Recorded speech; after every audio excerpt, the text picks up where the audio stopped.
दोस्तों, आज़ादी के साथ भारत पाक विभाजन के लिए महात्मा गांधी को जिम्मेदार ठहराने वाले लोगों की कमी नहीं है।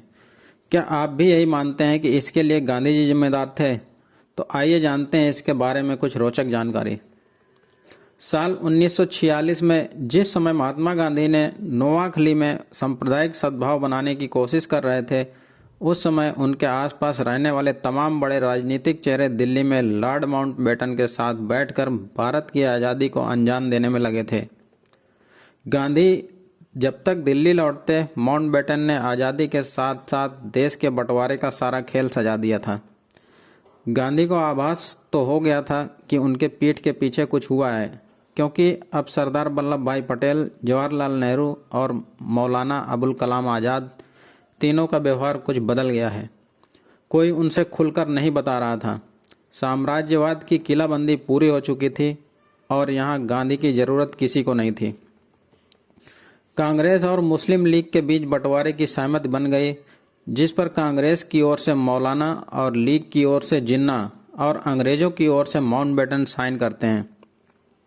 इसके बावजूद गांधी विभाजन को रोकने की कोशिश में हार नहीं मानते। गांधी माउंटबेटन से मुलाकात कर कहते हैं कि आप लोगों ने जो भी तय किया है वो ठीक है, लेकिन मेरा सिर्फ इतना निवेदन है कि आप इस काम में जल्दबाजी न करें। माउंटबेटन गांधी को जवाब देते हैं कि मैं किसी जल्दबाजी में नहीं हूँ। मुझे एक कैलेंडर का टाइम दिया गया है जिसके भीतर मुझे काम करना है। इसके बाद गांधी जिन्ना से मिलते हैं और कहते हैं कि तुम किस बात के लिए परेशान हो रहे हो? तुम पाकिस्तान चाहते हो तो वो तुम्हें मिल जाएगा, लेकिन पहले इन अंग्रेज़ों को तो बाहर जाने दो, इन्हें बीच में मत डालो। जिन्ना का जवाब होता है कि अंग्रेज़ हैं तभी तो मेरे पाकिस्तान की गारंटी है। वे चले गए तो पता नहीं आप लोग क्या करेंगे। गांधी अब सरदार पटेल और जवाहरलाल नेहरू से मिलते हैं और उनसे कहते हैं कि विभाजन रोकने का एक अच्छा विचार मेरे पास है कि तुम लोग जाकर माउंटबेटन से कहो कि आप भारत की आज़ादी का ऐलान कीजिए और देश की बागडोर जिन्ना को सौंप दीजिए। तुम दोनों जिन्ना से कहो कि आप पीएम बन जाइए और हम आपका समर्थन करेंगे।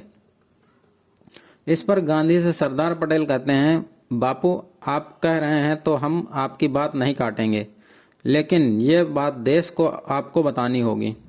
उसके बाद देश में जो विद्रोह होगा उसका मुकाबला हम नहीं कर पाएंगे। यह काम आपको खुद करना होगा। तब गांधी जी अपने नए नए बने उन समाजवादी शिष्यों राम मनोहर लोहिया, जयप्रकाश नारायण और आचार्य कृपलानी की ओर देखते हैं, जो कांग्रेसी विचारधारा के विरोधी होने के बावजूद आज़ादी की लड़ाई के चलते उनके करीब आए थे। गांधी जी उनसे कहते हैं कि आप लोग मेरा साथ दें तो मैं जान की बाजी लगा सकता हूँ, लेकिन वहाँ से भी उन्हें कोई सहयोग नहीं मिलता। अब गांधी जी के सामने विभाजन को रोकने का कोई विकल्प नहीं था। बंटवारे के बाद भी गांधी जी ने दोनों देशों के बीच बंटवारे को रोकने की कोशिश की। गांधी का कहना था कि वो बिना वीज़ा और पासपोर्ट के पाकिस्तान जाएंगे, जिससे वो भारत पाक विभाजन की वैधानिकता और राजनीतिक सीमा को तोड़ सकें।